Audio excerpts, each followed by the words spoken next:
O número de crianças confusas sobre o próprio sexo está explodindo. E você, quer que o seu filho faça parte dessa estatística?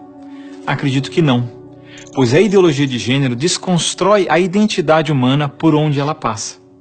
Você sabia que na Inglaterra, nos últimos 5 anos, subiu 1000% o número de crianças que se submetem a tratamento transgênero?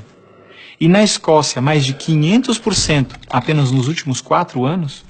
Isso não é por acaso. O número de crianças confusas a respeito do próprio sexo está explodindo nos países que promovem a ideologia de gênero em suas escolas. E por que isso? Simples. A ideologia de gênero afirma que ninguém nasce homem ou mulher, mas que cada um deve construir sua própria identidade. E se é assim, todas as crianças devem experimentar todas as formas de sexualidade possíveis até encontrarem um gênero para si mesmas. Como isso se daria? Através de materiais didáticos e uma nova pedagogia voltada para a desconstrução sexual. Sim, ideias têm consequências, e as consequências da ideologia de gênero promovem exatamente esta confusão, fazendo nossas crianças duvidarem de si mesmas na sala de aula, ambiente onde os pais estão cada vez mais ausentes e onde as crianças estão em fase de natural imaturidade e questionamento. O que muitos escondem é que existe uma verdadeira indústria do gênero por trás de toda essa confusão e que está organizada para destruir nossas famílias. Com certeza você já ouviu na televisão alguém dizer que a família é uma instituição antiquada, que os tempos mudaram e que precisamos abrir a cabeça. É porque não estão conseguindo mudar a cabeça da população que a estratégia de promover a ideologia de gênero nas escolas se tornou tão urgente para eles. Foi por isso que em 2014, quando o Congresso votou a proposta de Plano Nacional de Educação, deputados e senadores retiraram todas as referências à ideologia de gênero do seu texto, respeitando assim a vontade expressa do povo brasileiro que rejeita essa ideologia. Em 2015, quando chegou a hora de se votar os planos estaduais e municipais de educação, o MEC, atropelando a decisão do Congresso, tentou impor silenciosamente o gênero aos estados e municípios. Depois que o gênero já havia sido rejeitado pelo Congresso, por meio da segunda Conferência Nacional de Educação, o CONAE 2014, o MEC produziu um documento que depois seria transmitido a todos os estados e municípios, definindo a questão do gênero como diretriz educativa, e ainda por cima, como se tivesse sido aprovado pelos deputados e senadores. A trapaça se encontra em inúmeras páginas do documento. Vamos dar apenas alguns exemplos. Na página 25, o MEC afirmava que a União, os estados e os municípios deveriam promover a diversidade de gênero. Veja, não estão falando em respeitar a diversidade de gênero, mas sim em promovê-la. Na página 36, você vai ler que os estados e municípios deveriam disseminar materiais pedagógicos que promovam a igualdade de gênero, orientação sexual e identidade de gênero. Na página 41, que estados e municípios deveriam desenvolver, garantir e executar anualmente nos sistemas de ensino fóruns de gênero. Na página 92, que estados e municípios deveriam ampliar os programas de formação dos professores sobre gênero, diversidade e orientação sexual. Mas vejam, assim como eu, milhares de pais e professores lutaram democraticamente contra o documento em nossas câmaras municipais.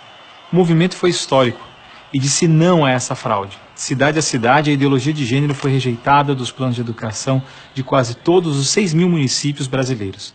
Era de se esperar que, após essa imensa pressão popular, o governo desistisse dessa ideia de introduzir à força o ensino da ideologia de gênero nas escolas do Brasil.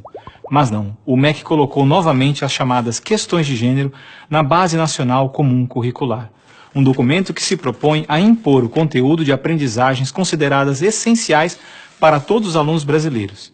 Se for aprovada, a base deverá ser implementada por todas as escolas do Brasil, não só na rede pública, mas também na rede privada. Na prática, o documento propõe os seguintes absurdos nas nossas escolas. Na página 159, está escrito que o professor de artes deve desenvolver as aulas discutindo experiências corporais, pessoais e coletivas, de modo a problematizar questões de gênero e corpo. Na página 165, se volta a dizer que o professor de artes deve refletir sobre as experiências pessoais e coletivas desenvolvidas em aula ou vivenciadas em outros contextos, de modo a problematizar questões de gênero, corpo e sexualidade. Na página 305, se estabelece que na área de ciências humanas, a diversidade de gênero deve ganhar especial destaque. E não para por aí. Na página 351, se estabelece que o professor de História coloca em destaque as temáticas voltadas para as questões de gênero. Na página 378, se estabelece que o professor de História trabalha em aulas questões de gênero, anarquismo e protagonismo feminino, mostrando as transformações ocorridas no debate sobre as questões de gênero no Brasil durante o século XX. Vocês estão vendo? A ideologia de gênero está presente no documento, é explícito, e o governo brasileiro demonstra com isso ignorar a vontade popular. Se a base for aprovada, terá valor de lei e será obrigatória. A ideologia de gênero será imposta de forma autoritária como a única moral permitida, quer os pais queiram ou não. Mas o que diz a nossa Constituição? Diz que a educação é dever do Estado e da família, e que o Estado deve criar todos os meios legais necessários que garantam à família a possibilidade de se defender contra qualquer programa, prática ou propaganda que contrarie o respeito aos valores da família. E ainda mais, o artigo 26 da Declaração Universal de Direitos Humanos diz que os pais têm prioridade de direito na escolha do tipo de educação que será ministrada a seus filhos. Não vamos aceitar a imposição deste absurdo sobre os nossos filhos. O governo pretende aprovar a Base Nacional Comum Curricular ainda este ano de 2017. Por isso, pare, reflita e nos ajude enquanto ainda é tempo. E compartilhe esse vídeo com pais, professores, diretores de escola, vereadores, lideranças de sua comunidade. Ninguém pode ficar indiferente. A ideologia de gênero deixa marcas que ficam para sempre.